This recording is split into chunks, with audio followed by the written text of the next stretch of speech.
guys, good to see you there. We thought we'd make a nice video reminiscing about the good times our first year at Loyola. You probably remember sitting on the humanities porch and just relaxing on a nice day. If you lived in Flan, now known as Teo Bowman Hall, or TBH, you probably remember loud karaoke in the hallways and good old Flan Market.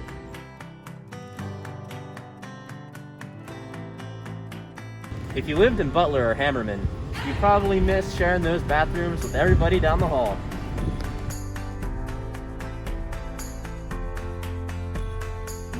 You probably remember those Saturday morning all-you-can-eat breakfasts just stuck in your face full of those French toast sticks. I know I do.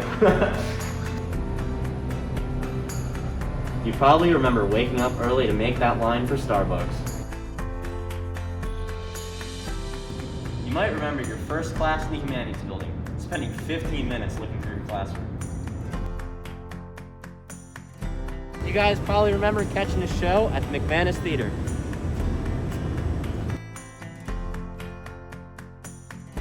You probably remember walking through the quad to get to your classes, seeing the people relaxing in the grass or on their hammocks.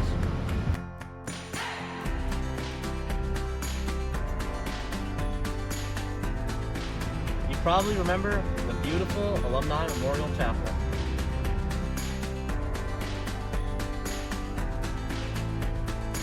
You might remember your first science class at the Donnelly Science Center. You might remember walking across this bridge to either get to classes or to see some friends.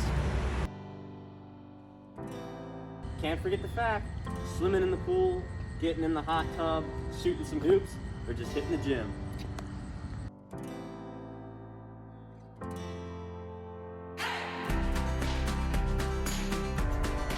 I hope you guys enjoyed remembering the good times here and seeing our awesome, beautiful campus again. Alright, hi everybody. So for my segment of the video, I wanted to learn a little bit more about LoyolaVotes. So with that, I'm going to be virtually interviewing Trevor Tormann, co-president for the class of 2022 and a co-lead for the LoyolaVotes task force. So my first question is, what exactly is LoyolaVotes and why is it so important for us as Ignatian citizens as students at Loyola? Hi, yeah, thank you, Mark. So yeah, what is LoyolaVotes? So LoyolaVotes we are a university-sponsored, nonpartisan campus initiative that provides civic education and voter assistance primarily through registering students to vote, helping apply for mail-in ballots this year, 2020 census work, and then more generally, all in preparation for increasing voter turnout and then political participation following Election Day. And I really appreciate the point you asked, how does this connect to us being Ignatian citizens? And I think that's a very good question. One of the things that I think motivates our work, my work personally, but the work of all of us on the LoyolaVotes task force is the idea or the commitment to having our democracy be more inclusive and accessible. And I think that plays into our Ignatian or Jesuit values of being persons born with others. Because the fact of the matter is our democracy works best only when we all participate, but more importantly, when we all have access to participate. So having that commitment to each other, but also to that common goal to make our democracy more inclusive and accessible ties directly back to what I had said, being persons born with others. So no, yeah, I really appreciated that question. Thank you. Awesome, thank you, Trevor. I really resonated with the fact that our democracy only works so long as everybody can participate in it, and with that, everybody needs equal access. And I think that's awesome that LoyolaVotes is such a integral part of being in the Loyola community as Ignatian citizens. So moving on, could you describe the process to sign up and register to vote through LoyolaVotes? Yeah, so students can sign up with LoyolaVotes by visiting our website at loyola.edu/vote. And there you'll be able to sign up for the exact voter assistance that I mentioned earlier.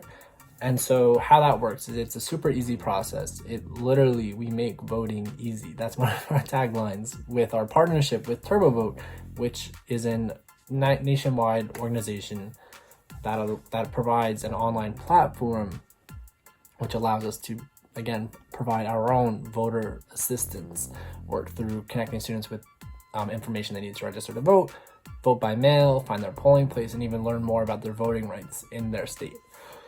And so with that, the whole process all in all maybe takes 2 minutes, and students will be able to enter their information they need as if they would be registering to vote, to then get signed up for text reminders, and which provide you with information personalized to the information you're providing.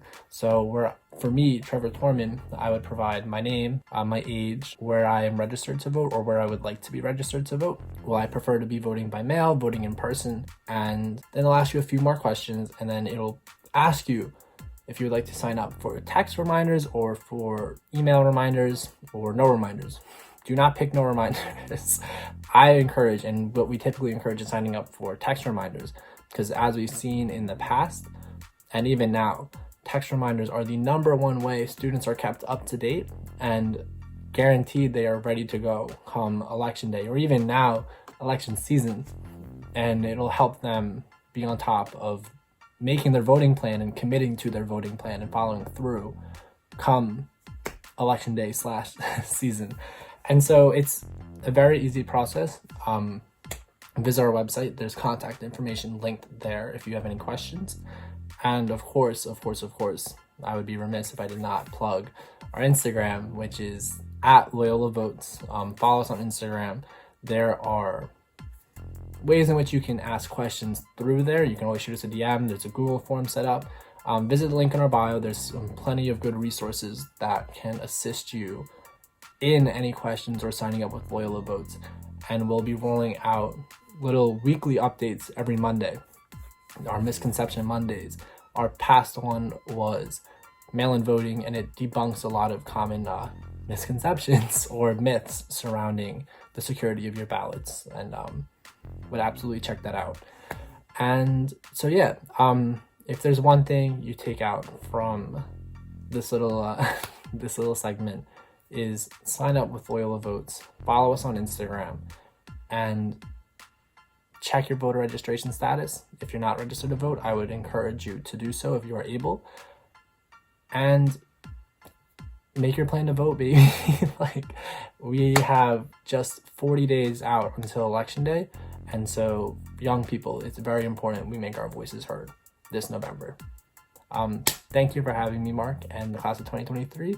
It was a pleasure speaking with you all.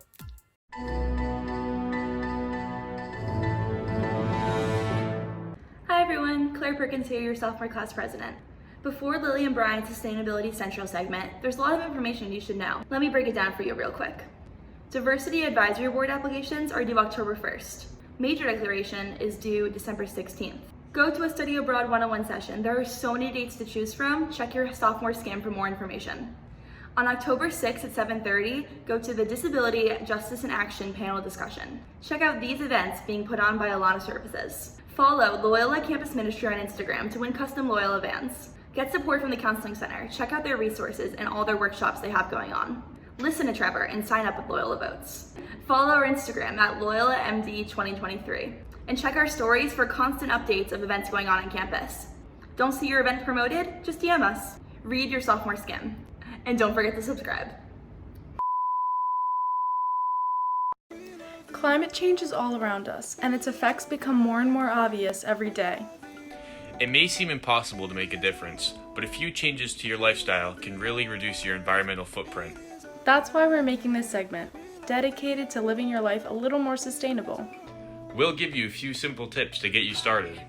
Hopefully these examples can help to make sustainable living a little more accessible. Some states have already banned the plastic bag, but if not, try to bring your own reusable bags or opt for paper. Reusable bags are a great investment, and they last forever. Yeah, I'll get your water bottle. Wait a second. Stop buying plastic water bottles. It just makes sense. Instead, make the switch to reusable water bottles. They're cost effective and they keep water cold for so much longer. Use a reusable or metal straw in your drink. This will cut down on single-use plastic and it'll save the turtles. When buying new clothing, try to buy quality items that last longer rather than buying cheap items that don't last that long. Or you could even try thrifting or upcycling some of your old clothes. Changing your lifestyle can seem daunting, but through small steps, you can make a difference. Remember, every decision you make can impact the earth, so choose wisely. See you next time. We love the earth.